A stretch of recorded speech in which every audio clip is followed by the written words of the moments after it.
États-Unis, les dirigeants européens se sont accordés pour prêter 90 milliards d'euros à l'Ukraine et donc ils écartent pour le moment l'idée d'utiliser les avoirs russes gelés. Un message pour Vladimir Poutine avec qui il faut recommencer à parler selon Emmanuel Macron. Oui, il dit qu'il va redevenir utile pour la France et pour l'Europe de parler très directement au président russe Vladimir Poutine. Ce sont les mots choisis par le président français. Écoutez ce qu'il a dit.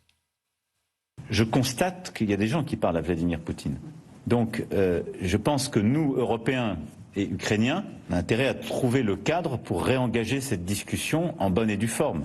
Sinon, on discute entre nous avec des négociateurs qui vont seuls discuter avec les Russes. Ce n'est pas optimal.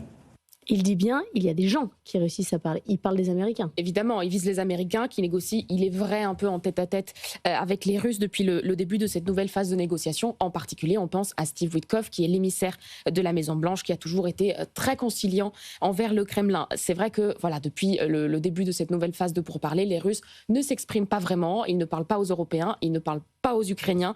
Alors, est-ce que ce geste de ne pas utiliser les avoirs russes va adoucir les positions de Vladimir Poutine et le ramener à la table des négociations ?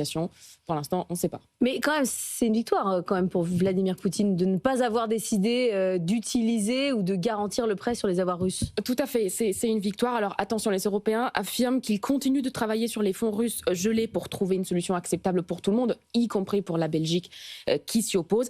Et d'ailleurs, même dans ce prêt de 90 milliards d'euros qui est tombé dans la nuit, les Européens précisent qu'ils se réservent le droit d'utiliser les avoirs gelés pour en fait s'auto-rembourser le prêt si la Russie ne paye pas de réparation de guerre à l'Ukraine. Sauf qu'aujourd'hui, très honnêtement, des réparations de guerre de la Russie à l'Ukraine paraissent vraiment improbables. Donc oui, la vérité, c'est que la Russie, sur ce dossier, a gagné, au moins sur ces dossiers, et au moins pour le moment, les Européens ont reculé. Il faut dire que Vladimir Poutine, il a quand même fait beaucoup pression ces dernières semaines sur l'utilisation de ces avoirs. Il a menacé directement la Belgique, mais aussi les entreprises sur place. Oui, parce qu'il y en a énormément qui sont encore actives en Russie, beaucoup d'entreprises occidentales. Il y en a plus de 2300 qui représentent plus de 100 milliards d'euros d'actifs. Et Vladimir Poutine a signé un décret en septembre qui rend la nationalisation des filiales des entreprises occidentales beaucoup plus simple. Donc en fait, il menace très directement les entreprises qui y sont encore de les nationaliser, de les rendre 100% russes. C'est le secteur bancaire qui est très exposé. Il y a deux banques, notamment l'autrichienne Raiffeisen et l'italienne Unicredit. Pour la France, il y a